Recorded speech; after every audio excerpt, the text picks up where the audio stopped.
जो 99% किसी भी मैरिड लाइफ में डिवोर्स हो रहा है, किस लिए हो रहा है? सेक्सुअली एक दूसरे को खुश नहीं कर पा रहे। यदि आप स्टेरॉइड ले लेके कर रहे हो तो आप बॉडी तो बना लोगे, लेकिन किसी को घोड़ी नहीं बना पाओगे।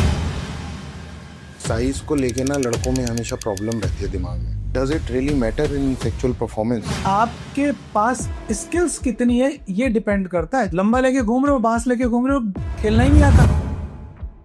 हमारी जो वजाइना है फीमेल पार्टनर की, उसमें जो सेंसेशन है वो सिर्फ आउटर 1/3 है। तो यदि भाई आपका इतना है खड़ा होने के बाद, तो आपको किसी तरह के सप्लीमेंट लेने की जरूरत नहीं है, ये काफी है। तो पूछेंगे कि पहुंच गए तो वहां पे कुछ मिल जाएगा? नहीं। तो शिलाजीत का क्या रोल है? मतलब इज इट रियली इफेक्ट? लोगों को सेक्स के नाम पे बनाना सदियों से चला आ रहा है। भाई आपको सेक्स करना है तो शिलाजीत क्यों खानी है? आपके पिताजी कौन से शिलाजीत खाते थे, और दादाजी जिनके 15 बच्चे थे उन्होंने कौन से शिलाजीत खाई? यदि आज दिल्ली में 1000 शादियां हैं तो 30% शादियां अनकंज्यूमेटेड रहेंगी। मतलब 1000 में से 300 लोग सुहागरात पे सेक्स नहीं करेंगे, क्योंकि हर किसी की किस्मत नहीं होती अर्जुन कपूर जैसी। क्या सेक्स एजुकेशन हमारे स्कूल में कंपलसरी होनी चाहिए? यदि आप अपने बाप के साथ सेक्स की बात करने लग जाओ तो उससे बड़ा एजुकेटर कोई नहीं हो सकता आपके लिए, क्योंकि उसने आपको पैदा किया है। Is masturbation good for health? इसका कोई साइड इफेक्ट नहीं है अनलेस अनटिल आप इसके एडिक्टेड नहीं हो जाओ। वो बाहर इसलिए जा रहा है कि घर पे उसकी सेक्सुअल फैंटेसीज पूरी नहीं हो पा रही। यदि वो उसको सेक्सुअली सेटिस्फाइड कर दो, उसको कितना सेक्स चाहिए मतलब वो देखे कि मतलब उसको घर पे इतना निचोड़ दो साले को कि वो बाहर में किसी भी औरत को देखे तो उसको बहन ही नजर आए।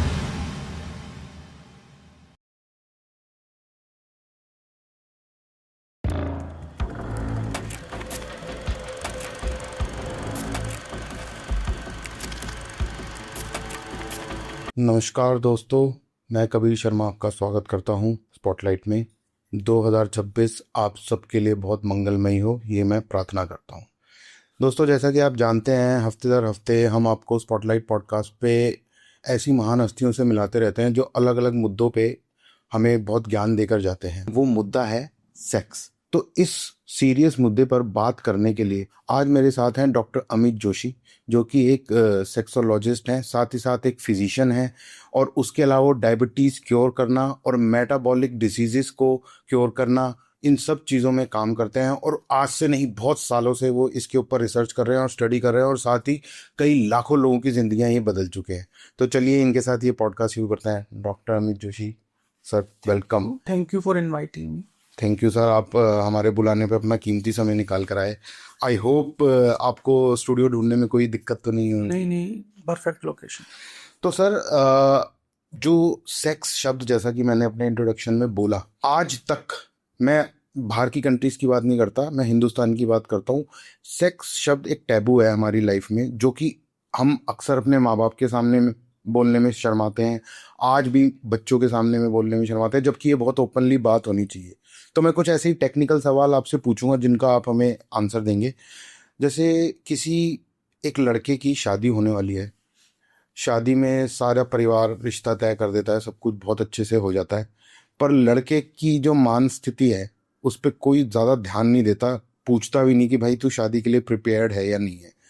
और धीरे धीरे धीरे over a period of time, ये मेरे साथ भी हुआ है, उसके ऊपर एक शादी का प्रेशर बनने लगता है। वो शादी का प्रेशर जो होता है वो एक्चुअली में सेक्स से रिलेटेड ही होता है, जो मुझे लगता है पर्सनली। उसे बोलते हैं परफॉर्मेंस एंजाइटी, जो कि आप बहुत अच्छे से इस शब्द को जानते हैं। तो सर, इसके बारे में अगर आप हमें थोड़ा सा बताएं कि अगर किसी की शादी होने वाली है और उसको परफॉर्मेंस एंजाइटी हो रही है, तो वो क्या स्टेप्स ले कि उसकी वो एंजाइटी खत्म हो और वो एक हैप्पीली लाइफ जी सके। तो शादी हो रही है, हाँ जी, या आप किसी रिलेशनशिप में जा रहे हो, हम दोनों चीजों को समझते हैं। पहले जब आप शादी में जाते हो तो शादी से पहले आई थिंक 10 फंक्शन तो होते हैं, बड़े आराम से सर, है ना? हल्दी, मेहंदी, ये वो सब। अब शादी का मेन टारगेट क्या है? शादी क्यों कर रहे हैं? शादी का मेन टारगेट, अगर हम पुराने ज़माने के पर्पस से देखें, तो फैमिली लेगेसी को आगे बढ़ाने का। बिल्कुल। और उसके अलावा एक कंपेनियनशिप, उसके अलावा आपको एक कंपेनियनशिप तो है ही, उसके अलावा आपको एक जीवन साथी जो मिलता है, उसके साथ आप अपनी पूरी ज़िंदगी अच्छे से गुजार सकते हो, आपका परिवार बनता है, आपके बच्चे आते हैं, आपकी लेगेसी जो मैंने बोला ये कि बढ़ती है। उसके अलावा तो सर मुझे और भाई हमारा जो प्राइम टारगेट है, हाँ वो है सेक्स। हाँ, ठीक है ना, कि यदि आप किसी बच्ची की शादी कर रहे हो, किसी लड़की की शादी कर रहे हो और उसको बोलो कि तेरे को रिप्रोडक्शन के लिए जाना है, हाँ, सेक्स नहीं मिलेगा, आईवीएफ से राजा साहब के यहाँ बच्चे पैदा करना है, तो क्या आप राजी होगे? बिल्कुल नहीं। बिल्कुल नहीं होगे ना। जो 99% किसी भी मैरिड लाइफ में डिवोर्स हो रहा है, किस लिए हो रहा है? 99%। 99% अगर मैं थोड़ा सा डेटा मैंने आपके बात करने का पढ़ा था, तो आई थिंक सेक्सुअल सबसे इश्यूज हैं। They are not compatible for each other, sexually एक दूसरे को खुश नहीं कर पा रहे। हाँ सर। और ऐसा नहीं कि बच्चे पैदा करने के बाद डिवोर्स नहीं हो रहे, बच्चे बड़े बड़े हो गए उसके बाद भी मलाइका अरोड़ा डिवोर्स ले सकती है। हाँ, ठीक है ना। तो डिवोर्स की कोई एज नहीं है। डिवोर्स का बहुत बड़ा रीजन है सेक्सुअल कंपेटेबिलिटी, एक दूसरे के लिए वो फिट नहीं है सेक्स के लिए। कुंडली उनकी अच्छी थी, जो शादी हो गई, लेकिन अब वो आगे एक दूसरे के साथ नहीं दे पा रहे। तो अब मैंने शादी से पहले 10 फंक्शन जोड़े और लड़की को डेट पे यानी बेड पे ले जाने से पहले डेट करा, उसमें भी मैंने काफी टाइम स्पेंड किया। लेकिन जब मैं बिस्तर पे जा रहा हूं तो मैं सीधा अटैक कर रहा हूं। सेक्सुअलिटी को यदि आपको एक्सप्लोर करना है, सेक्स को आपको भोगना है, तो उसके लिए भी कुछ फंक्शंस होने चाहिए। वहां 10 फंक्शन आए हो, 5,000 1,500 लोगों को जिमाया है, अब आप बिस्तर पे आ रहे हो, तो आप सीधे मत कूदो। And this is not only for psychological erectile dysfunction. This is not, मैं जो बात कर रहा हूँ वो उन लोगों की बात नहीं कर रहा कि जो लोग साइकोलॉजिकल इरेक्टाइल डिसफंक्शन की बात कर रहे हैं। हम बात कर रहे हैं सबके लिए, सबके लिए बात कर रहे हैं कि जब आप सेक्स में जा रहे हो, जब आप रिलेशनशिप में जा रहे हो, कि आज आप सेक्स करने वाले हो, तो पहले दिन के कुछ नियम बनाने। पहला नियम यह कि आज सिर्फ एक दूसरे की बॉडी को एक्सप्लोर करेंगे। अच्छा। Day first explore day. ठीक है। एक दूसरे के शरीर को नग्न अवस्था में देखेंगे। क्यों? क्योंकि आपने देखा ही नहीं। हाँ। शादी से पहले आपके वेडिंग शूट्स हुए, नेक्ड शूट थोड़ी ना हो गए थे। हाँ, सही बात है ना। तो आप आज देखा भी तो आपने कैसे, हाथ लगा के अंदर से घुसा के, चड्डी में उंगली घुसा के, ऐसे ही तो देखा, टच ऐसे ही तो किया एक दूसरे को। हाँ। प्रॉपर तरीके से थोड़ी ना आपने उसको देखा, उसको सहलाया, उसकी मसाज करी। तो डे फर्स्ट सिर्फ एक दूसरे के शरीर को एक्सप्लोर करेंगे, नंगे होके एक दूसरे के साथ एंजॉय करेंगे एक दूसरे की बॉडी को, only touch. And day first हम करेंगे एक दूसरे को किस। किस करेंगे ऊपर से लेके नीचे तक, तेरा हेड से लेके टॉय तक मैं तेरे को किस करूंगा। तो उसके अंदर तेरा ब्रेस्ट भी आएगा, तेरी वेजाइना भी आएगी। और same I will do with you. मैं तेरे शरीर के अंदर कोई बदबू आ रही को तेरे को बताऊंगी कि तेरे यार ये बाल जो है ना यहाँ के, इनको साफ कर ले, I am not feeling good. हाँ, थोड़ा ओपन और ब्लंट होके बात करेंगे। हाँ, कि तेरे मेरे को ये पेनिस के बाल अच्छे नहीं लग रहे, इनको साफ कर ले। ठीक है। अब आप कुछ चीजों घुटो मत लेके कि यार ये तो बहुत ही बड़ा अजीब सा आदमी है। छाती पे इसने बिल्कुल अनिल कपूर की तरह बाल ही बाल है इसके। तो आपको आज बता देना है कि यार लड़की तेरे भी यार वजाइना हुए बाल आ रहे, उसको क्लीन कर। और जब भी बिस्तर पे आएंगे, एक दूसरे के नियम है कि हम दोनों एक दूसरे को क्लीन करके आएंगे। ठीक है। तो 2 नियम हो गए। तीसरा नियम क्या है कि आज हम एक दूसरे के जो पार्ट्स हैं, इंटीमेट ऑर्गन्स हैं, सिर्फ इनको सहलाएंगे, इनको टच करेंगे। मैं तुम्हारी फिंगरिंग करूंगा, तुम मेरे पीनिस को या तो ओरल दोगी या मैस्ट्रुबेट करोगी। और चौथे दिन जब आप सेक्स करोगे तो आप एक दूसरे की बॉडी से इतने मुखाबित हो जाओगे कि आपको सब पता चल जाएगा कि यार आज सेक्स करने में कोई दिक्कत नहीं आएगी। इवन दूसरे दिन आप अपने आप को रोकोगे कि मुझे सेक्स करना है। आप रोक रहे हो, यार मेरा तो खड़ा हो रहा है, लेकिन डॉक्टर ने मना किया, मैं क्या करूं, चलो मैस्ट्रुबेट ही कर लेता हूं। तो यही चीज है कि आप जब तक वहां पहुंचोगे तब आप इतने बढ़िया खिलाड़ी हो जाओगे कि आप उस दिन जाके आराम से शतक बनाओगे। 99% जो प्रॉब्लम है शादी के बाद सेक्स नहीं कर पाते, जिसको हम अनकंज्यूमेटेड मैरिज बोलते हैं। यदि आज दिल्ली में 1000 शादियां हैं तो 30% शादियां अनकंज्यूमेटेड रहेंगी। मतलब 1000 में से 300 लोग सुहागरात पे सेक्स नहीं करेंगे, नहीं कर पाएंगे। क्योंकि हर किसी की किस्मत नहीं होती अर्जुन कपूर जैसी कि शादी से पहले उसको सेक्स मिल रहा है। तो आपको क्या करना है कि शादी के बाद के कुछ नियम बनाने देखेंगे। अभी कई लोग ऐसे हैं कि जो सुहागरात के पहले दिन हनीमून पे चले जाते हैं कि वहीं खेलेंगे। अब आपने मालदीव का, मॉरिशस का पैकेज भी बुक करा लिया और वहां जाके आप 0 पे आउट हो रहे हो, तो पैसे के पैसे रहे, और लड़की डिसअपॉइंट और होती। क्यों? क्योंकि रिश्तेदार का पूछते हैं और बेटा कैसा हुआ, वो एक अलग प्रेशर है। वो अलग प्रेशर है। सहेलियां पूछेगी, भाभी पूछेगी, मामी पूछेगी, अरे बड़ा खेल के आए हो कि क्या खेल के आए हैं, क्या खेल के आए, 0 पे आउट हुआ है, 0 पे आउट हो क्या है। तो वो जो प्रेशर है उसको आपको सही करना है, तो आपको पेशेंस रखना पड़ेगा, समझना पड़ेगा। और तब 100% आपका फेलियर खत्म हो जाएगा। तो मतलब अगर ये 3 थंब रूल जैसा आपने बताया, इनको अगर फॉलो करें तो आप एक दूसरे के क्लोज आ जाओगे, आप एक दूसरे की बॉडी को समझ जाओगे, आप एक दूसरे की प्रेफरेंसेस को समझ जाओगे, and then you can open up about the sex, और आप बहुत इजीली उस लाइफ को इंजॉय कर पाओ। enjoy। और वो सिर्फ लड़के का ठेका नहीं है, लड़की का। वो लड़की का भी ठेका है। अच्छा सर, अब जैसे शादी तो हो गई, शादी के बारे में आपने बड़ा अच्छा ये समझा दिया। जैसे मार्केट में आजकल मैंने एक चीज बड़ी देखी है, सेक्स टॉयज बहुत इजीली अवेलेबल हो गए हैं, और कई सारे ब्रांड्स हैं जो बेच रहे हैं, मतलब एग्जैक्टली सेक्स टॉय कह के नहीं बेच रहे, वो प्लेजर टूल ऐसा कुछ करके बेच रहे हैं। तो आर दे सेफ, मतलब यूज करना उनको, और कपल्स के लिए सेफ है वो यूज करना? बिल्कुल सेफ है। यू नो, जब भी हम आगे बढ़ते हैं जीवन में, हाँ तो हर चीज की टेक्नोलॉजी आती है। हाँ अभी ड्रोन सेफ है या नहीं है? ड्रोन सेफ है। कल मैं एक न्यूज पढ़ रहा था कि दिल्ली को चारों तरफ से वो प्रोटेक्ट करेंगे, हाँ ठीक है ना। लेकिन सेम ड्रोन गंगानगर और हनुमानगढ़ के अंदर ड्रग्स की सप्लाई भी कर रहे हैं पाकिस्तान से उड़ के। तो ये आप डिसाइड करते हो कि कौन सी चीज को किस तरीके से यूज लोगे। सेक्स टॉय है, सेक्स टॉयज का बहुत बड़ा मार्केट है दुनिया के अंदर। जब 20 साल यूज हो गए तो हिंदुस्तानी यूज कर रहे हैं, हाँ जी, हाँ जी, ठीक है ना। हाँ जी। तो ऐसा नहीं है कि वो अनसेफ है। हमारे देश की प्रॉब्लम ये है कि हम लोग थोड़े डिफरेंट लोग हैं, हाँ है ना। न तो हम भोले हैं, न हम बहुत तेज हैं। हाँ और हमारे जो लॉ मेकर्स हैं वो भी इस चीज को नहीं समझ पा रहे हाँ कि तुम ऑनलाइन एड डिल्डो सर्च करो, हाँ उसको सर्च करते ही 10 लोग बेचने वाले आ जाएंगे। हाँ बस उस पर डिल्डो नहीं लिखा होगा, वाइब्रेटर लिखा होगा। हाँ। मतलब why you are making fool to us. आप सीधा डिल्डो लिखने दो ना, आप इंपोर्ट करने दो ना, दुनिया के अंदर मार्केट ओपन होने दो ना। या आपको प्रॉब्लम है तो बिल्कुल रेस्ट्रिक्ट हो जाओ कि जो सेक्स टॉय बेचेगा किसी भी फॉर्म के अंदर, तो वो गोली मार देंगे, तो सेक्स टॉय बिकना बंद हो जाए। आप बेचने भी दे रहे हो और मना भी कर रहे हो, ये क्या बात हुई? हाँ। तो सेम विथ ये कि these toys are wonderful things, but again if you are using in a proper way. यदि आप चाइनीज कचरा ले रहे हो, 99% जो इंडिया में बिक रहा है चाइनीज स्टफ है। अब हमें नहीं पता कि वो कौन से ग्रेड का सिलिकॉन यूज कर रहे हैं, वो हमारे को कोई नुकसान तो नहीं पहुंचा रहा। तो ये सब चीजें, यदि आप अच्छा सेक्स टॉय यूज कर रहे हैं और प्रॉपर तरीके से यूज कर रहे हैं, अच्छा ऐसा नहीं कि आप खुद यूज करे जा रहे हो। अच्छा, if you are a couple, suppose करो आप आज फर्स्ट नाइट पे हो, आप 2 चीज लेके आए, एक vibrator for massage and vibrator for male. दोनों आपने मेल और फीमेल वाला यूज करके उस एक्ट को आपने प्रोलॉन्ग कर दिया, आपने फोर प्ले को बढ़ा दिया। और का करोगे क्या? सही बात है, उसका क्या करोगे? एक दूसरे को वाइब्रेट करोगे। आप इंटीमेट और एरिया पे वाइब्रेट करोगे, हो सकता है वेजाइना के आसपास क्लाइटोरिस पे उसको वाइब्रेट करो। वो जो मेल का टॉयस है उसको टेस्टिकल पे मसाज कर लेगी, तो उससे क्या हो जाएगा? उससे सिर्फ आपका प्लेजर एनहांस होगा। करेक्ट। आप सेक्स का आनंद ले पाओगे, उसका मजा ले पाओगे। मतलब आज आप कोई मूवी देख रहे हो, तो आप जब टीवी पे देखते हो, टैब पे देखते हो और बहुत सारी चीजों पे देखते हो, हर चीज का एक अलग आनंद है। तो वही आनंद है, अब आपको थोड़ा सा थॉटफुली यूज करना है।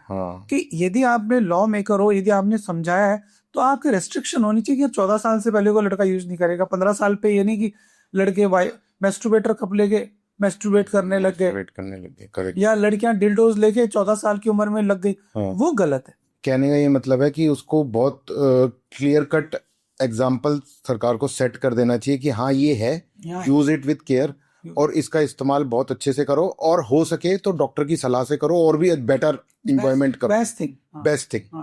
ठीक है। अच्छा सर, दूसरी चीज, अभी इंडिया में सडनली ना एक बहुत बूम आया है सेक्स सप्लीमेंट्स को लेके। बहुत इजीली अवेलेबल हैं कि जैसे आपको आपका मूड नहीं बन रहा तो आप एक कोई टैबलेट है या कुछ चीज़ें आ गई हैं, मुंह में रख लो, आधे घंटे के अंदर आपका मूड बन जाएगा। चॉकलेट्स आ गई हैं, अब मुझे नहीं मालूम वो कितनी ट्रू हैं या क्या है, पर जो ये सप्लीमेंट्स आए हैं, आर दे सेफ?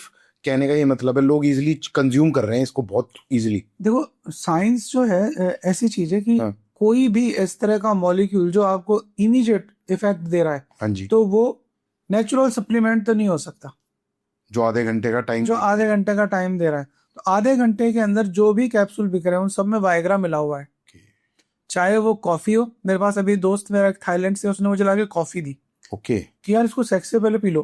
तो अच्छा, उसमें क्या है, कॉफी के साथ उन्होंने वाइग्रा को मिक्स किया हुआ है, तो वो कॉफी पिएगा, जितनी देर में कॉफी पिएगा खड़ा हो जाएगा और सेक्स कर लेगा। अच्छा, देर आर शहद की वो पाउचेज आ गए हैं, देर आर स्ट्रिप्स जो जीप पे रखते हैं मेल्ट हो जाती है, आप सेक्स करो, फोर प्ले पे ले लो। चॉकलेट्स आ गई हैं। चॉकलेट्स के अंदर मैंने बताया मेरे एक पहले पॉडकास्ट के अंदर, लोग पान के अंदर दे रहे हैं, सुहाग रात का पान, पलंग तोड़ पान। तो इस तरह के पान वाला भी वायग्रा बेच रहा है। बाप रे बाप। तो अब ये जो साइंस है ये आ गया है, अब अगेन हम इसको रोक नहीं सकते यार, सच्चाई है। हाँ सर सही। कि आप शहर के जो दुकानदार है उनको तो कह दोगे कि मत बेच, डॉक्टर का प्रिस्क्रिप्शन ला तभी मिलेगा। हाँ लेकिन जो इंटीरियर्स में बैठा है हाँ उसको कहाँ से पकड़ लोगे? सही बात है। तो बट ये सच्चाई है कि ये जो भी दवाइयाँ आ रही हैं, सप्लीमेंट्स आ रहे हैं, ये वही सब्सटेंसेज हैं जो हमें डॉक्टर के प्रिस्क्रिप्शन के बाद ही यूज लेने चाहिए, because they are harmful, they are not for everyone. अब उनके अंदर सबसे इम्पोर्टेंट चीज़ ये है सर, जहाँ पे भी ये सप्लीमेंट बिक रहा है ना, बहुत सारी ऐप्स पे बिक रहा है, उसके नीचे फ्रीक्वेंटली आस्क्ड क्वेश्चंस लिखे होते हैं। सो आई एम डायबिटिक लिखा रहता है किसी में कि if I am diabetic can I use it, वो कहते हैं yes it's safe, it's 100% Ayurvedic. मतलब वो क्वेश्चन आर भी रेडी करके उनके आंसर भी दे रखे हैं उसमें। और मेरे को अगर बीपी है तो मैं खा सकता हूँ, वो कह रहे हैं yes it's safe for BP patient. मुझे समझ नहीं आ रहा, अगर वाइग्रा है इसके अंदर मिला हुआ और कोई किसी को हाई ब्लड प्रेशर है तो कैसे सेफ हो सकता है ये? सर मार्केट के अंदर या ऑनलाइन आप किसी मरे हुए आदमी की राख बेचने लग जाओ तो भी लोग खा लेंगे। सेक्स के नाम पे बेच दो, भस्म बेच दो, मेड फ्रॉम नेचुरल मैन। हाँ इंसान की नेचुरल कोई मिलावट नहीं, कोई मिलावट, करेक्ट। हरिद्वार से लाई हुई, वाराणसी के उस घाट से लाई हुई जहां मुर्दे चलाते हैं इकट्ठे कर। लोगों को सेक्स के नाम पे बनाना सदियों से चला आ रहा है। और सबसे बड़ा है कि मैं आपको कोई भी चूर्ण दे दूं, चमत्कारिक चूर्ण, तो आप खा लोगे। सेक्स के नाम पे बेच दूं, गोल्ड भस्म मिली हुई, गोल्ड भस्म, स्वर्ण भस्म, हीरा भस्म, मतलब लोग ऐसे भस्में बेच रहे हैं जैसे कि गोल्ड जो है पंसारी की दुकान में मिलता। हाँ, ये मैंने बहुत सुना है, इसके अंदर स्वर्ण भस्म मिली हुई है, बहुत आयुर्वेदिक खतरनाक वो है। वो खा के देख, मजा आ जाएगा। तो को दोस्ती आपको दे देगा। अच्छा। इवन जो इस तरह के लोग होते हैं जो पान वाले या इस तरह के, अरे बाबूजी आज आज ये पान खा दो देख जो आज, तो वो आदमी पान लेके जाता है, लोग मजा आ गया तो 4 पान बना देना, नाउ ये चार्जिंग योर पान। हाँ। वो पान के अंदर उसने वायग्रा दिया, वो बोलता कि मैंने इसमें स्वर्ण भस्म का एक एसेंस डाल दिया सर, कैसा लगा? हाँ हाँ।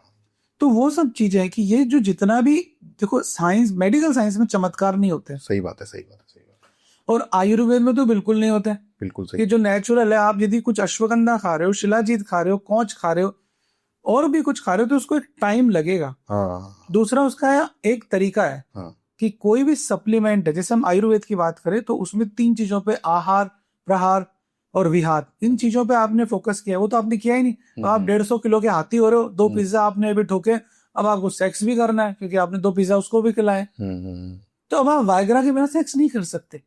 आपकी बॉडी को उसकी आदत पड़ गई, बॉडी उसको रिस्पॉन्ड ही नहीं करेगी, बॉडी रिस्पॉन्ड ही नहीं करेगी। सही बात है। अब सर जैसे अभी अपने बातों बातों में शिलाजीत का नाम ही लिया, ये भी मेरे से आपसे एक्चुअली पूछना ही था, मुझे काफी टाइम से पूछना था कि ये जो शिलाजीत गमीज मिल रही है मार्केट में, शिलाजीत स्ट्रिप्स मिल रही हैं, वो बहुत कंपनियां अचानक से शिलाजीत रेजिन के नाम से बेच रही हैं, गोल्ड ये वो।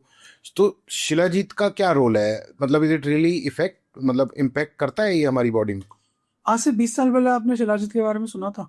मैंने शिलाजीत के बारे में एक्चुअली नहीं सुना था। मैंने सुना था। अच्छा। मैं जब एक बार मनाली गया था तो मुझे वो एक आदमी शिलाजीत के नाम से कुछ बेच रहा था, निकाल के जला के। ये हाँ हाँ हाँ, मनाली में तो बिकता ही है। हाँ। तो आज से 20-25 साल पुरानी बात है कि तब उस वक्त मिल रहा था। हाँ हाँ। तो आज इतना शिलाजीत कहाँ से आ गया एकदम से? और पूरे पहाड़ खोद डाले आपने। हाँ। और 10 कंपनियों ने खोद डाले, 10 कंपनियों ने खोद डाले, पहाड़ नए पैदा कर दिए। तो 90% जो शिलाजीत आ रहा है वो गुड़ का पानी है। गुड़ को लेते हैं, उसमें अश्वगंधा चूर्ण वगैरह डाल डूल के देते, केमिकल्स डालते हैं और उसको शिलाजीत बना के भेज देते। Shilajit is a wonderful molecule. Okay. एक अच्छा न्यूट्रास्यूटिकल है, पूरे शरीर के लिए है वो। अच्छा, सिर्फ सेक्सुअल प्लेजर नहीं? आप सिर्फ सेक्स की बात मत करो। हाँ। क्योंकि आपको बेचना है तो सेक्स लगा दो, आज ठप्पा लगा दो, सन्नी लियोनी लगा दो, बिक जाएगी चीजें। सेक्स लगाती चीजें बिकने लग जाती तो लोग बेचने लग जाते हैं। अब आपने उसका गमी फॉर्म बना दिया, आपने उसका पाउडर बना दिया, आपकी जो इच्छा वैसे बना दिया। हाँ जी, हाँ जी। न्यूट्रास्यूटिकल का इश्यू ये है कि सरकार की कोई रूल रेगुलेशन नहीं, कोई रेगुलेटरीज नहीं है। यदि आप उसी चीज को ड्रग में बेचो तो आपको स्टैंडर्ड से गुजरना पड़ेगा। इसलिए वो सब न्यूट्रास्यूटिकल बेच रहे। जिम में खेलते हुए बेच रहे हैं, एक दूसरे को फोर प्ले के समय बेच रहे हैं। हाँ, शिलाजीत खाओ, इट्स वंडरफुल, लेकिन आपको खाना है किसका?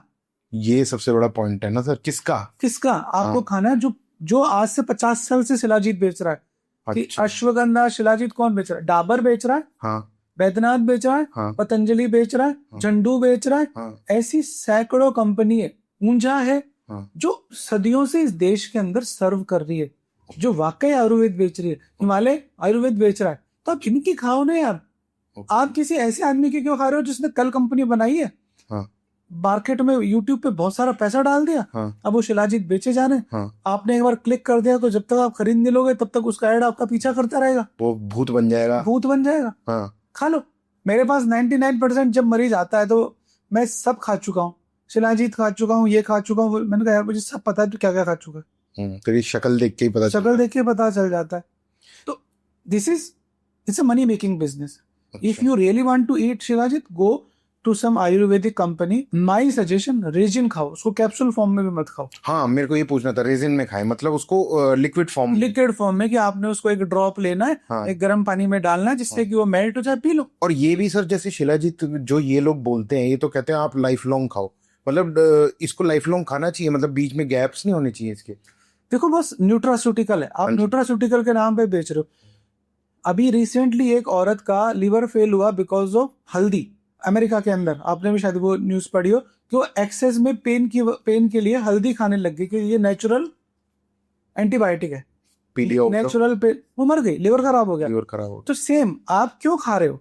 सही बात है, सही बात। भाई आपको सेक्स करना है हाँ। तो शिलाजीत क्यों खानी है? हम्म। पैदा आपके पिताजी कौन से शिलाजीत खाते थे, और दादाजी जिनके 15 बच्चे थे उन्होंने कौन से शिलाजीत खाई? सर एक और ना बहुत बड़ा टैबू है शिलाजीत का, तो आपने बताया साइज को लेके ना लड़कों में हमेशा प्रॉब्लम रहती है दिमाग में। मैं ज्यादा ओपनली नहीं बोलूंगा, साइज आप समझ ही गए, पीनिस साइज के बारे में हम बात कर रहे हैं। Does it really matter in sexual performance? और क्या नेचुरली साइज बढ़ाना पॉसिबल है, या उसके लिए सर्जरीज अवेलेबल हैं इंडिया में? देखो, सबसे पहला सवाल आपका है कि क्या साइज मैटर करता है? करेक्ट। साइज मैटर करता है यार, करता है। हाँ, साइज मैटर करता है। आपकी सैलरी कितनी आ रही है ये मैटर करती है, आपके पास गाड़ी कौन सी है ये मैटर करती है, आप कितने बड़े घर में रहते हो ये भी मैटर, ये मैटर करता है। तो लाइफ के अंदर जिसके पास बड़ा है वो खुश तो है, बड़ा है तो बेहतर है, बड़ा है तो बेहतर है। पर सेक्स के अंदर साइज जो है ना, वो सिर्फ एक प्रेजेंस है, एक अपीयरेंस है। ओके।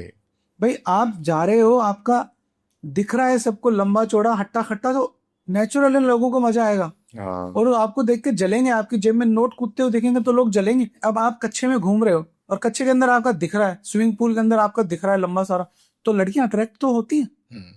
बट ऐसा नहीं कि छोटे मकान के अंदर खुश नहीं रहा जा सकता है, छोटी सैलरी में जिंदगी अच्छी नहीं गुजर सकती। करेक्ट। तो यहाँ पर आपके पास स्किल्स कितनी है ये डिपेंड करता है कि आप लंबा लेके घूम रहे हो, बांस लेके घूम रहे हो, खेलना ही नहीं आता तो इससे आप इसको बजा सकते हो, खेल नहीं सकते। खेलने के लिए टेक्निक होना जरूरी है, सेक्स करना जरूरी है। यदि हम एक इंडियन एवरेज मेल की साइज करें तो वो है 4.5 से 5.5 इंच। तो यदि भाई आपका इतना है खड़ा होने के बाद, तो आपको किसी तरह के सप्लीमेंट लेने की जरूरत नहीं है, ये काफी है। This is more than enough. Even आप डोनेट कर सकते हो 2 इंच किसी को, छोटा है ज्यादा किसी का तो। डोनेट मतलब किसी को दे दो, कोई तो आपका दोस्त बोले कि 3 इंची से कम है तो I am just joking. Please. हाँ, तो मैं सच बोल रहा हूँ कि ऐसा देखे कोई डिप्रेशन में आपका दोस्त, तो बोल दो उसको कॉन्फिडेंस देने के लिए, भाई जो मेरा है वही तेरा है, तू चिंता मत कर। कॉन्फिडेंस बढ़ाना इज मोर इम्पोर्टेंट। तो मेन चीज क्या है, आपकी जो ट्रिक्स है, आपकी जो टेक्निक है, आपकी जो कैपेसिटीज है, आप कितना लंबा खेलते हो, आप कितनी बेहतरीन शॉट्स बनाते हो, आप किस किस पोजीशन के अंदर शॉट्स ले सकते हो, हाँ, वो जो है वो आपको आपके पार्टनर को सेटिस्फाइड करेगा। पर नेचुरल है, हाँ जी, कि जब अच्छी सैलरी होती है तो लड़के ज्यादा अट्रैक्ट आते हैं, लोग आपको ज्यादा अप्रोचेस करेंगे। हाँ। पर ऐसा नहीं जिसके पास एवरेज साइज है वो बुरा है, परफॉर्मेंस बेटर करती। दूसरी चीज, जो हमारी जो वजाइना है फीमेल पार्टनर की, उसमें जो सेंसेशन है वो सिर्फ आउटर 1/3 है, मतलब 2 से 3 इंच के अंदर ही उसका खेल है, सारा सेंसेशन बाहर है। ओह, अंदर कुछ नहीं कि पहुंच गए तो वहां पे कुछ मिल जाएगा, नहीं। ओह। बच्चा पैदा होगा तो पेन ही होगा। मतलब स्टार्टिंग के 3 इंच में ही सेंसेशन के वो है। यही है, 90% सेंसेशन यहाँ है। और 70% जो फीमेल है उनका ऑर्गेजम ही बाहर से आता है, क्लाइटोरियल स्टिमुलेशन। अच्छा। बाहर की तरफ सहलाओ तो वैसे मजा आ जाएगा उसको। Okay. तो लंबी पारी खेलने की भी जरूरत नहीं है। यदि आप पुअर प्लेयर हो तो क्लाइटोरियल स्टिमुलेशन से कर सकते हो। इस दुनिया में यदि साइज बढ़ाने की कोई दवाई होती, हाँ, कोई टेक्निक होती, हाँ। तो वो आदमी, मैं गारंटी के साथ बोलता हूँ, एलन मस्क से ज्यादा अमीर होता। सही कह रहा हूँ। क्योंकि आपको भी बड़ा चाहिए, मुझे भी बड़ा चाहिए, सबको चाहिए। सबको चाहिए, और कोई संतुष्ट नहीं अपनी सैलरी से, हाँ, कोई भी नहीं है। कोई भी नहीं। तो सेम विद दैट, तो there is no mechanism, there is no medicine which can improve your penis size. मान लिया सर मेडिसिन नहीं है जैसा आपने बताया, पर is there any surgery available? There are 2-3 surgeries, but again ये जो सर्जरीज हैं ये क्या है कि आपके जो पेनाइल एरिया की लिगामेंट्स हैं इनको काट के, जिससे आपका पेनिस जुड़ा हुआ है, इसको काट के लंबा करने के का एक प्रोसेस है। पर इसमें ये कई बार हमारे पेनिस को डैमेज कर देता है, परमानेंटली इरेक्टाइल डिस्फंक्शन में जा सकते हो, तो उसकी होल्डिंग कैपेसिटी कम हो जाती। तो दीज आर रिस्की सर्जरीज। सो मतलब आप जिसको भी इश्यूज हैं आप उनको यही सजेस्ट करते हो कि don't do it, don't do it, don't do it, don't, never ever. Never never ever. हो सकता है आने वाले कुछ 10-15 साल में कुछ ऐसी टेक्निक्स आ जाए जो आप कहो कि हाँ इट्स दिस इज सेफ। अभी तो नहीं है, अभी जब तो नहीं। आएगी हाँ। तो नेचुरल लगी, वो सबको बेनिफिट देगी। मतलब maybe by 20 for example 2040 तक अगर कुछ ऐसी टेक्नोलॉजी आने वाले 10-15 तो हम साल दोनों में बढ़वा लेंगे। क्योंकि हमारे को जितना बड़ा है उतना अच्छा परफॉर्मेंस हमें समझ में आ गई है। बूढ़े भी तो हो जाएंगे। बूढ़े भी तो हो जाएंगे सर, ये बात है। अच्छा सर, एक चीज और बताइए। अभी मुझे ऐसा लगता है 13 से 14 साल का कोई जो लड़का होता है उसको अपनी सेक्सुअलिटी के बारे में अंदाजा हो जाता है, और मास्टरबेशन उसकी लाइफ में एंट्री शुरू कर देती है ड्यू टू आजकल ओपन बहुत मार्केट हो गई है। तो लोगों के दिमाग में एक बड़ा इंपॉर्टेंट सवाल रहता है, गूगल पे बहुत लोग डालते रहते हैं, is masturbation good for health और गुड फॉर माइंड? देखो, masturbation is absolutely good thing. हाँ। और ये एक बहुत अच्छा नेचर ने आपको टूल दिया है अपने आप को सेक्सुअली सेटिस्फाइड करने का। And this is not for 13-14 साल। यदि आप 50 साल के हो, 60 साल के हो, 70 साल के हो, आपकी वाइफ नहीं है या बीमार है, या आपका एकदम से ठरक हाई हो गया, आप 20 साल के लड़के हो, 25 साल के लड़के हो, हाँ। तो ऐसी कंडीशन में self satisfaction is the best way. Best. इसका कोई साइड इफेक्ट नहीं है अनलेस अनटिल आप इसके एडिक्टेड नहीं हो जाओ। अब सर एडिक्टेड का क्या मतलब? अगर किसी का दिन में 3 बार करने का मन कर गया, 4 बार करने का, तो वो एडिक्टेड है? नहीं, आप दिन में 4 बार टट्टी करते होगे? नहीं करते। नहीं करते ना। हाँ। तो सेम बॉडी के कुछ नियम है ओके। कि यदि आपको वंस ए वीक डिजायर हो रहा है तो once a week is good. Even बहुत ज्यादा ठरक आ रही है तो 2 बार कर लो वीक में। पर आप रोज कर रहे हो, आपको मैस्टरबेशन के बिना नींद ही नहीं आ रही है, आप जब भी स्ट्रेस में हो मैस्टरबेशन कर रहे हो, पापा मम्मी कहीं बाहर गए, बाथरूम में जाकर रगड़ रहे हो, कई बच्चों के स्कूल में कंप्लेन आती है कि स्कूल के टॉयलेट को गंदा कर देता है। हाँ। ये जो बिहेवियर है ये एडिक्शन है। ये एडिक्शन है कि आपने कभी 100 ml रेड वाइन ले लिया एक पार्टी को, मोमेंट को एंजॉय करने के लिए, इट्स ओके। बट आप रोज पीते हो, उसको क्या बोलेंगे? बेवड़ा बोलेंगे। उसको आदत बन गई है, वो आदत हो गई है और बुरी आदत तो है। ये बुरी आदत है। इससे आप अपनी सेक्सुअल लाइफ को खराब कर लेते हो, आपका जो सेक्सुअल फ्यूचर है वो खराब हो जाता है। So I am with masturbation, but again समझदारी के साथ। तो जैसा डॉक्टर साहब ने बताया, गूगल पे ना जाए एक्चुअली डॉक्टर की साहब, मेरा भी ये मेरे दिमाग में भी ये बड़ा गलत धारणा थी कि मास्टरबेशन मतलब आपने बोला कि अच्छा है, पर हाँ अगर वो आदत पड़ गई है तो वो बुरी है। हफ्ते में 2 से 3 bar is more than enough. मैं 2 बार से ज्यादा कभी किसी भी को सजेस्ट नहीं करता। और सबसे जो बुरा है वो ये है कि आप अपने मोबाइल में पॉर्न देखते हो और फटाफट कर लेते हो, ये सबसे ज्यादा रिस्की है। पॉर्न इंड्यूस्ड इरेक्टाइल डिस्फंक्शन सबसे ज्यादा कॉमन है। Now your brain is addicted to porn. आपको रियल लाइफ के साथ, रियल वाइफ के साथ, रियल औरत के साथ इरेक्शन ही नहीं आता, क्योंकि उसको मजा उसी औरत को देखने में आ रहा है जो 6 फुट की है, जो बिल्कुल गोरी चट्टी है, जिसके बूब्स बड़े बड़े हैं, और जो आगे से, पीछे से, ऊपर से, नीचे से, कहीं से भी लेना, तो मतलब वो फेक सेक्स को देख रहा है। हाँ। कि मतलब रणबीर कपूर 200 लोगों को मारे जा रहा है, वो उसको देख के आनंदित हो रहा है। रियल लाइफ में थोड़ी ना ऐसा होता, बॉर्डर पे एक गोली आती खट्ट से आपको सल्टा देती। हाँ, तो रियल लाइफ अलग है, रियल लाइफ अलग है। अलग है। जैसे सर आपने इरेक्टाइल डिसफंक्शन की बात करी, उसके सॉल्यूशंस मेडिकल में इजीली अवेलेबल है, मतलब कहने का वो लंबा प्रोसीजर है या बहुत स्मॉल में आपका सोल्यूशन निकल जाता है? देखो, इरेक्टाइल डिसफंक्शन जो है, जिसके अंदर हमारा लिंग है, उसमें तनाव नहीं आता है, प्रॉपर खड़ा नहीं होता है, पहला तो हमें ये समझना पड़ता है कि जो ईडी है इसकी रीजन क्या है। इज इट साइकोलॉजिकल, ये फिजियोलॉजिकल है, या ये हार्मोनल है, या इसमें सारे कंपोनेंट मिक्स हो चुके हैं। अब इरेक्टाइल डिसफंक्शन जो है बहुत आसानी से भी सही होता है कि मेरे पास मरीज आया, बोल रहा है कि मेरे को ईडी है, मैंने उसको काउंसलिंग किया, 10-15 मिनट समझाया कि बेटा आपको सिर्फ फियर है और कुछ नहीं है, आपकी कोई ईडी वीडी नहीं है, वो सही होके चले जाता है। और मेरे पास मरीज ऐसा है जो पिछले 15 साल से भी आ रहा है और मैं आज तक, वो मेरी दवाइयों के सहारे ही सेक्स कर रहा है। क्यों? क्योंकि he is metabolic ill, 150 kilo का है, डायबिटीज है, हाइपरटेंशन है, अनफिट है, स्मोकर है, अल्कोहल है। तो अब यहाँ पर प्रॉब्लम ये कि आप इलाज किसका कर रहे हो। एक काउंसलिंग के अंदर भी फटाक से आप उसका इलाज कर दो कि कोई जरूरत नहीं। मरीज आया, मैंने उसको दवाई लिखी 15 दिन की, फिर वो 10 साल बाद आया कि साहब वो दवाई दी थी, 3 दिन में सही हो गया, 2 बच्चे हो गए, अब आज 10 साल बाद वापस से इशू आ रहा है। और मरीज मैंने बताया कि जो 15 साल से रेगुलर आ रहे हैं, क्या आपने तो कही थी साहब कि 4 महीने में सही हो जाओगे, 15 साल हो गए। मैंने कहा बेटा तू जिम कितनी बार गया, तेरी डायबिटीज की क्या पोजीशन है? अजी वो बाहर किसी ने प्रसाद दे दिया था इसलिए ज्यादा आ रही है। मतलब डायबिटिक पेशेंट का फिक्स है, आज मावस्ती खीर खाई, आज दादाजी का श्राद्ध था, 2 कंदन खा ली, वो कभी आगे नहीं बोला कि आज मैं जिम गया इसलिए मेरी रस्सी आ रही। सही बात है, बिल्कुल सही। तो सर जैसे ये इरेक्टाइल डिसफंक्शन है, ये सिर्फ मेडिसिन के थ्रू ही ठीक किया जाता है या there are some exercise also? कुछ एक्सरसाइजेस पढ़ी है, मेरे को नाम याद है, कीगल, करेक्ट। सो मतलब आर दे रियली हेल्पफुल? सबसे पहले तो इरेक्टाइल डिसफंक्शन के लिए पूरा साइंस है, मतलब आज की तारीख में बहुत बड़ा साइंस है। ओके, मेडिसिन अवेलेबल है, सैकड़ों मेडिकेशन अवेलेबल है।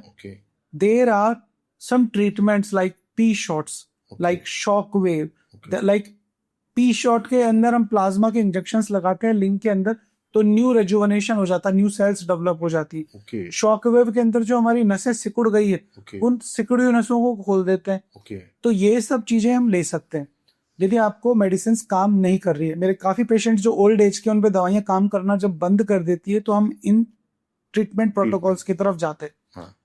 अब हमने बात करी कि आपका जो पीनिस है उसके लिए कीगल एक्सरसाइज का क्या रोल है। हाँ जी।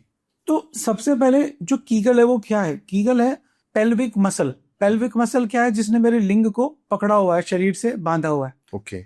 तो आपको सबसे पहले ये समझना पड़ेगा कि पेल्विक फ्लोर कहाँ है। मेरे पास लोग आते हैं, मैं कीगल करे जा रहा हूँ, कीगल करे जा रहा हूँ, उसको पता ही नहीं कीगल मसल है कौन सी। तो कीगल मसल कौन सी है? सबसे पहले कि जब आप पेशाब कर रहे हो और आपने पेशाब को छोड़ा, तो जैसे आप उसको रोकते हो, बीच में पेशाब को बीच में रोक रहे हो, तो वो जो मसल आपको फील होगी वो कीगल है। कि जैसे एकदम से आप कहीं जा रहे हो, आपको जोर से पाद आया, तो आप पाद या टट्टी को कैसे रोकोगे? अब सर ये बताऊं कैसे मैं, मतलब उसको थोड़ा प्रेशर लगाओगे? पेट के इधर से, पिछवाड़े गुदा से। हाँ। तो जब आप एनएस से उसको रोक रहे हो, संकुचित कर रहे हो एनएस को, क्योंकि टट्टी आ रही है, हाँ। पाद आ रहा है, हाँ। पाद नहीं सकता 4 लोगों के सामने, तो अब जो मसल मेरी कॉन्ट्रैक्ट हुई वो है पेल्विक फ्लोर मसल। इस मसल को आपको पहले रिकॉग्नाइज करना है, इसके बाद इसकी एक्सरसाइज करनी है।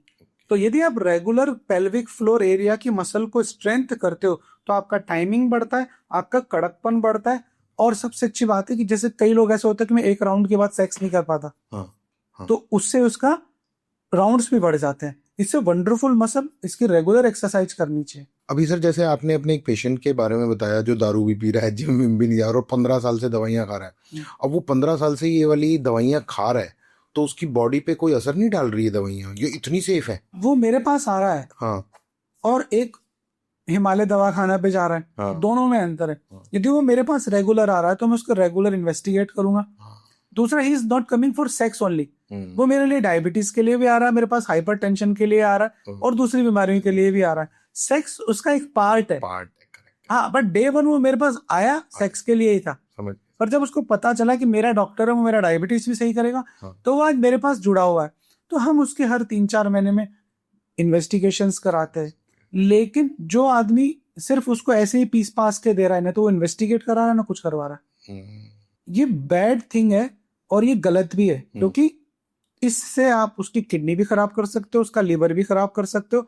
और ऐसी दवाई बिना डोज अब टाइट्रेट करे सीधी ठोक दोगे तो वो हार्ट अटैक में भी जा सकता है, ब्रेन स्ट्रोक में भी जा सकता है। मुझे तो सर एक्चुअली ऐसा लग रहा है, ये आजकल जो इतनी इजीली सप्लीमेंट्स अवेलेबल हो गए हैं, ये भी बहुत बड़ा रीजन है जो लोगों को सडनली इतने हार्ट अटैक्स आ रहे हैं। बिल्कुल, आपने सही पकड़ा है कि जो लोग बोल रहे हैं कि कोविड के बाद इतने अटैक्स क्यों आ रहे हैं, कोविड के बाद इसलिए अटैक आ रहे हैं क्योंकि लाइफ स्टाइल तो सुधार ही नहीं, हाँ, कोलेस्ट्रॉल लेवल सेम है हाँ, और ठरक आपकी बढ़ गई है। आपके पास 100 ऐसे एप्स अवेलेबल हैं जहां पर आप डालो और लड़की आपके पास आ जाएगी। सप्लीमेंट्स की तो भरमार लग गई है 2020 के बाद। सप्लीमेंट की भरमार लग रही है, गोवा की जितनी फ्लाइट उससे ज्यादा फ्लाइट बैंकॉक की है। बड़ा गहन मुद्दा है ये, एक्चुअली बहुत डेंजरस चीज है। और लोगों को हार्ट अटैक तो मतलब ऑलमोस्ट 20-20, 22-22, 25 साल के मेरे पास बहुत ऐसे पेशेंट्स हैं ओल्ड एज के, हाँ, जो किस लिए आए थे कि मेरे पास आए, मैंने कहा कि बॉस मेरे पास आपको जाना है, मेरे साथ जुड़ना है, मैं आपका इलाज करूंगा, पर मेरा एक पूरा प्रोटोकॉल ट्रीटमेंट है, मैं प्रॉपर इन्वेस्टिगेट करूंगा, उसके बाद ही आगे बढ़ूंगा। मुझे आपके सेक्स में बिल्कुल इंटरेस्ट नहीं है, मेरी दवाई से आपको फायदा हो या नहीं हो मुझे इसमें भी इंटरेस्ट नहीं है, मेरी दवाई से आपको नुकसान नहीं होना चाहिए, दैट इज माई प्राइम गोल। कि मेरी वजह से तुम्हारे अटैक आया ना, तो वो मैं अपने आप को दोषी मानूंगा, मेरी वजह से अब खड़ा नहीं हुआ, मेरे को कोई फर्क नहीं पड़ता। समझ। अब मेरे पास वो आ रहा है, मैं प्रॉपर इन्वेस्टिगेट कर रहा हूँ। पर कई लोग ऐसे होते हैं कि डॉक्टर ने 4 इन्वेस्टिगेशन लिख दिए, इसका मतलब साला कमीशन खा रहा है, इसका अस्पताल है, इस सारा खर्चा मेरे से ही निकलवाएगा आज। ये बहुत बड़ा, ये भी बहुत बड़ा इशू है, मुद्दा है ये। हाँ, कि उसको ऐसा लगता है कि मतलब अरे यार तू 50 साल बाद मेरे पास आया है सेक्स के लिए, 5,000 रुपए खर्च कर लेगा तो मर जाएगा क्या? हाँ, और तेरी जिंदगी का सवाल है भाई। मतलब तू 1.5 लाख का आईफोन लेके घूम रहा है, बाहर मर्सिडीज में आ रहा है, ड्राइवर तेरे को उतार रहा है, 2 इन्वेस्टिगेशन तेरे हार्मोन के करवा रहा हूँ, तेरे लिपिड के करवा रहा हूँ, किडनी के करवा रहा हूँ, उसका लगता है कि साला लूटने का धंधा बना रहा है। लूटने का धंधा। तो अब वो उस आदमी से तो मैं नहीं लड़ सकता ना, कि मैं उसकी साइकोलॉजी को कैसे सुधारूं। हाँ। पर वो कहीं ना कहीं फंस जाता है, और जब वो खा लेता है तो लैंड अप होता है, फिर इमरजेंसी में हमारे पास आता है कि फला फला उसकी किडनी फेल हो गई, उसका लिवर फेल हो गया, उसके अटैक आ गया। एंड दिस इज नॉट अनपढ़ लोग, ये पढ़े लिखे लोग हैं। नहीं सर, आप बिल्कुल सही कह रहे हो। डॉक्टर्स के पास हमारे जैसे पढ़े लिखे लोग भी, ये सेक्स तो एक अलग मैटर है। यूजुअली जब हम जाते हैं डॉक्टर के पास, वो और लिखता ही है टेस्ट। अब आपकी बातों से मुझे रियलाइज हो रहा है कि सही कह रहे हो आप। अगर 4-5 हज़ार के टेस्ट करा के भाई तुम दवाई खाने से पहले टेस्ट करा लेते हो, तो तुम्हारी जिंदगी ठीक हो रही है, किसी और की तो होने नहीं वाली। तुम्हारी प्रॉब्लम ही पकड़ में आएंगी। यार आज मेरे पास कोई खांसी जुकाम के लिए, बुखार के लिए मरीज आया, तो मैं उसको ये देता हूँ तो 2 दिन की दवाई खा ले, सही नहीं होगा तो 2 दिन बाद जांच कराएंगे, ठीक है ना। ये एक रूटीन, मुझे लगता है कि हमारे हिंदुस्तान के डॉक्टर बड़े शरीफ हैं। हाँ। ऐसा नहीं कि वो जो मीडिया में दिखा देता है या गब्बर फिल्म में दिखा दिया कि वो मरे हुए आदमी को जिंदा करने की कोशिश कर रहे हैं, ऐसा मुझे नहीं पता ऐसा होता होगा। यदि होता है तो मैंने ऐसे लोगों को नहीं देखा है कि किसी एक आदमी ने लिख दिया कि अस्पताल से जिंदा वापस कैसे आए, और वो बुक भी हिट हो गई। अरे मत जाना भाई, जिस दिन तू मरेगा, जिस दिन तेरे बाप के अटैक आएगा, उस दिन सबसे पहले तो अस्पताल ही जाएगा, उस वक्त उसको चूरन नहीं देगा। तो हम लोग क्या है कि यार हर इंडस्ट्री में कहीं ना कहीं कुछ ना कुछ गड़बड़ हो सकता है, इसका मतलब आप पूरी फैकल्टी को बदनाम नहीं करते। डॉक्टर साहब एक बात बताइए कि एक कपल अपनी लाइफ में ड्यूरिंग सेक्स इंटरकोर्स के दौरान ऐसा क्या करे कि एक दूसरे को अगर वो सेटिस्फाई नहीं कर पा रहे पर कह भी नहीं रहे, तो ऐसा क्या करें वो दोनों कि कह जाएं, खुल के बात कर लें और उनकी लाइफ थोड़ी स्मूथ हो जाए। मतलब समझ रहे हो आप मैं क्या क्वेश्चन है मेरा ये? बिल्कुल, आप जो कहने की कोशिश कर रहे हो ये है कि अगेन हम वहीं पे पहुंचते जहां से हमने ये यात्रा चालू करी थी कि हमारी जो शादी है, हाँ, हमारा जो पार्टनर है, हाँ, वो किसी दूसरे आदमी के साथ क्यों जा रहा है? क्योंकि हम उसको सेटिस्फाई नहीं कर पा रहे हैं। बिल्कुल। यदि मैं आज एक्स्ट्रा मैरिटल की बात करूं, इसमें 2 पॉइंट है, एक आदमी का पहलू और एक औरत का पहलू। एक एक्स्ट्रा मैरिटल्स में ज्यादा कौन जाता है? पुरुष जाता है। पुरुष जाता है। वो पुरुष जो है वो क्यों जा रहा है? क्योंकि वो अपने घर पे सेक्सुअली सेटिस्फाइड नहीं है। अब सेक्सुअली सेटिस्फाइड होने का मतलब ये नहीं भाई, पुरुष के लिए सेक्सुअल सेटिस्फेक्शन क्या है? पुरुष के लिए सेक्सुअल सेटिस्फेक्शन है डिस्चार्ज हो गया, मैं टट्टी कर ली, तो सेक्स पेट खाली हो गया, सेम मेल का इजैकुलेशन हो गया, अब उसका सेक्स सेटिस्फेक्शन हो गया, और वो बाहर क्यों जा रहा है?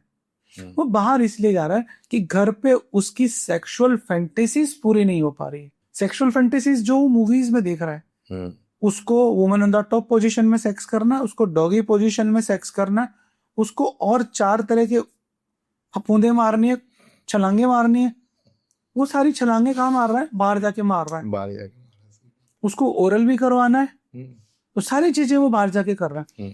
मैं ये नहीं कह रहा कि वो जो कर रहा है वो सही है या गलत है, पर मैं सिर्फ इतनी सी बात कर रहा हूँ कि यदि एक औरत है, यदि वो अपने हस्बैंड को, आदमी के अंदर दम नहीं होता है ज्यादा, औरत से ज्यादा तो बिल्कुल नहीं होता है, कि यदि वो उसको सेक्सुअली सेटिस्फाइड कर दे, उसको ओरल चाहिए कि कितना ओरल चाहिए मैं दे देती हूँ, तेरे को वुमन ऑन द टॉप को चाहिए कितना चाहिए, तो कितना सेक्स चाहिए मैं तेरे को दे देती हूँ। मतलब उसको घर पे इतना निचोड़ दो साले को कि वो बाहर में किसी भी औरत को देखे तो उसको बहन ही नजर आए।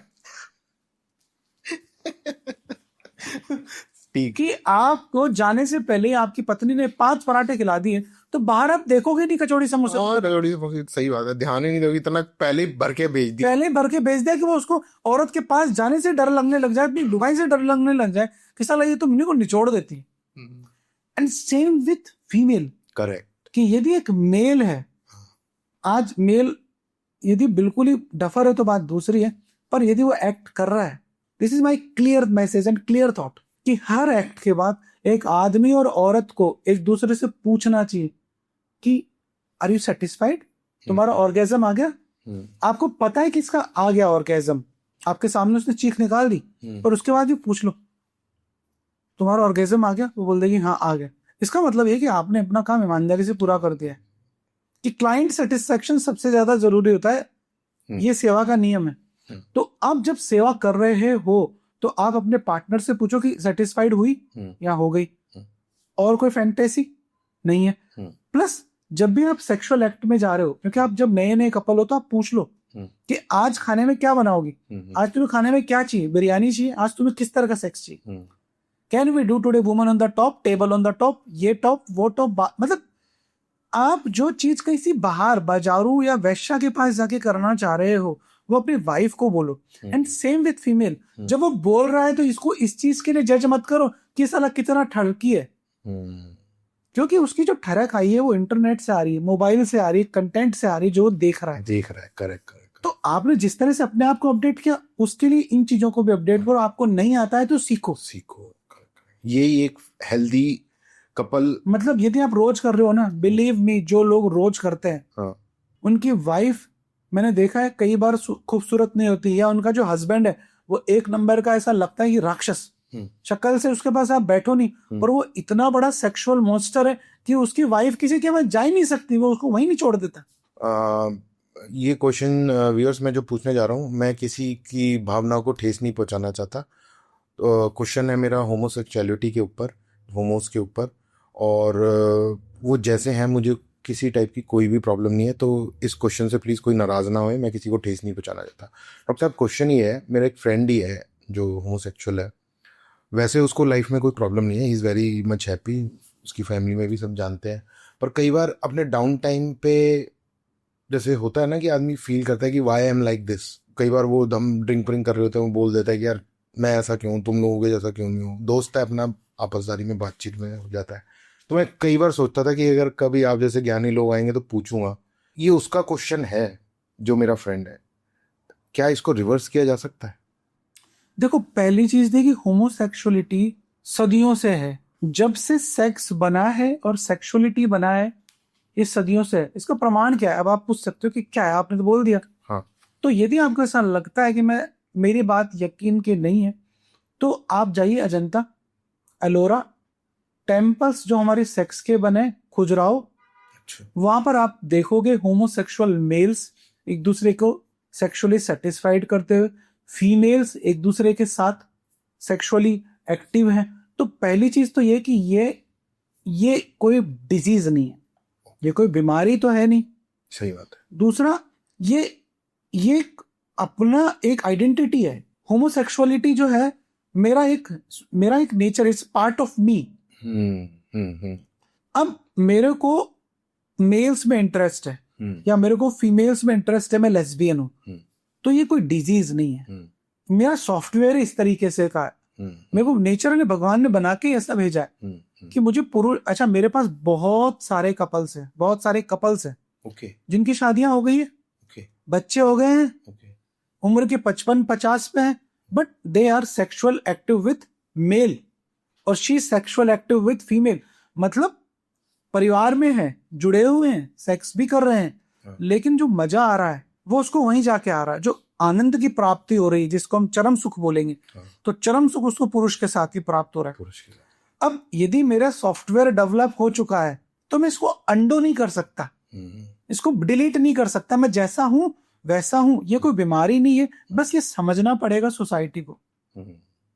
मैं ना होमोसेक्सुअलिटी प्रमोट करता हूं और ना मैं किसी को ये बोलता हूं कि ये गलत है। Yes, it's our part, they are in our society, हमें उनको उसी तरीके से वेलकम करना चाहिए जैसे हम किसी ट्रांसजेंडर को करते हैं, अपनाना चाहिए। बहुत ही इंटरेस्टिंग और एक बहुत ही एक्चुअली देखा जाए तो हमारे देश के लिए बहुत जरूरी प्रश्न है आपसे।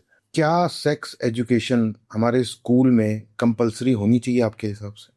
सेक्स एजुकेशन स्कूल्स में कंपलसरी हो या नहीं हो, लेकिन हमारे घरों में कंपलसरी होनी चाहिए, क्योंकि आप 50 लोगों के बीच सेक्स की बात नहीं कर सकते, पर यदि आप अपने बाप के साथ सेक्स की बात करने लग जाओ तो उससे बड़ा एजुकेटर कोई नहीं हो सकता आपके लिए, क्योंकि उसने आपको पैदा किया है।